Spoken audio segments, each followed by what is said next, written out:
because my brand is very homemade, so this is very on brand for that. I think you guys have probably been hearing a lot of really important and exciting information all day, and so I wanted to kind of give you a little bit from my point of view about things I've learned in the last 7 years of content creation, making videos and collaborating with other content creators. And I tried to condense it into an acronym that'll help you remember all of these tips and tricks after this whole presentation is done. So the first concept I think is hugely important in any creative endeavor is to follow your fear. I started doing improv comedy in 2008 in New York City, and that was one of the core fundamental principles of improv, is following your fear.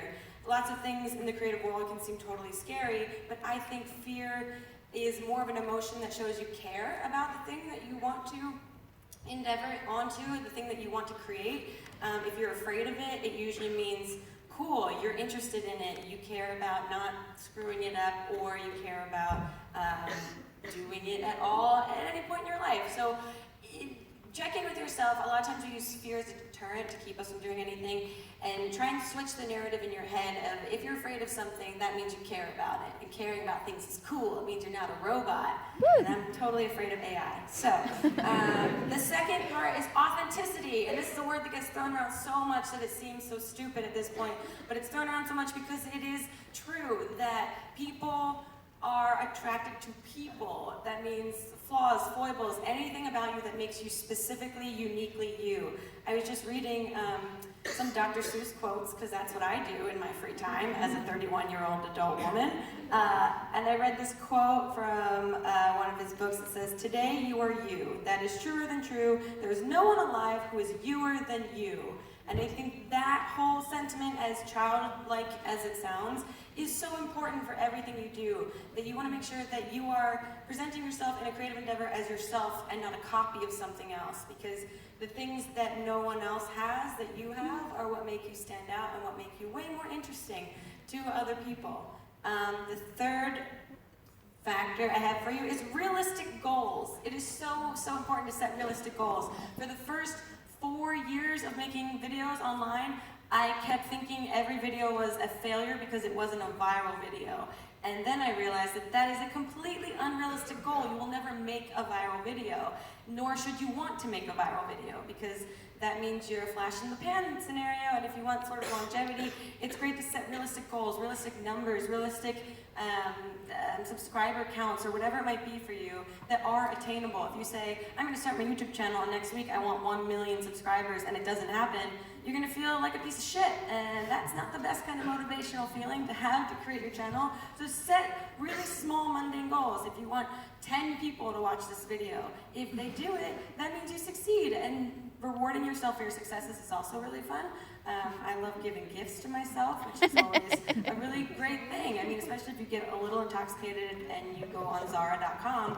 I mean, it's just inevitable. You've done great work, self.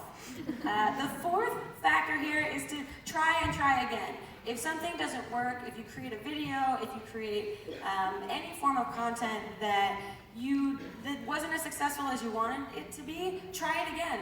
The internet is this amazing, open forum in which you can do as much as you want or as little as you want. You can try every incantation of every idea you have, and no one's going to stop you. I was auditioning for TV and film before I did anything online professionally, and in TV and film, people stop you. You go to casting directors, and they tell you, no, you are not right for this, but you can go home and post a video, and no one tells you no. I once went on a commercial audition.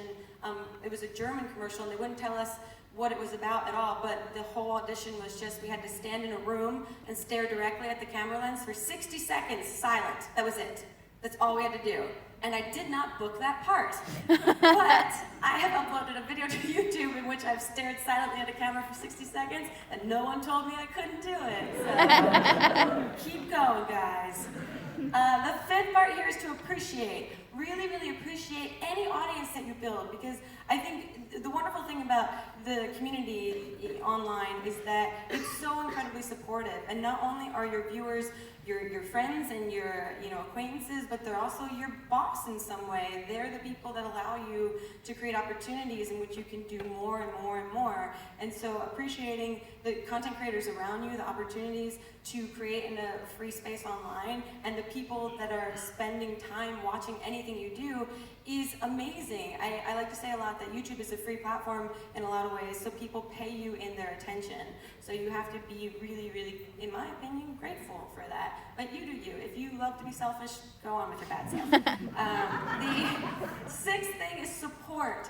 And this comes in all various forms. Collaboration is hugely key, in my opinion, to growing a YouTube channel, and collaborating with content creators that are on the same level as you, or a little bit higher than you.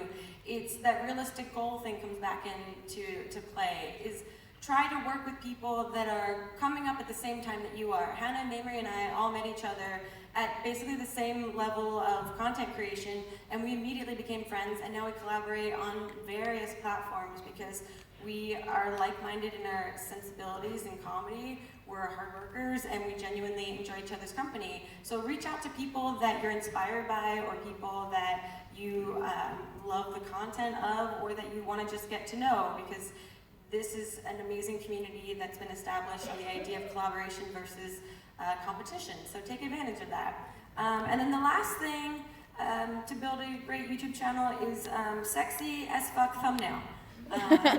If you want views, that's one of the main reasons that you will get views, is a sexy, sexy thumbnail.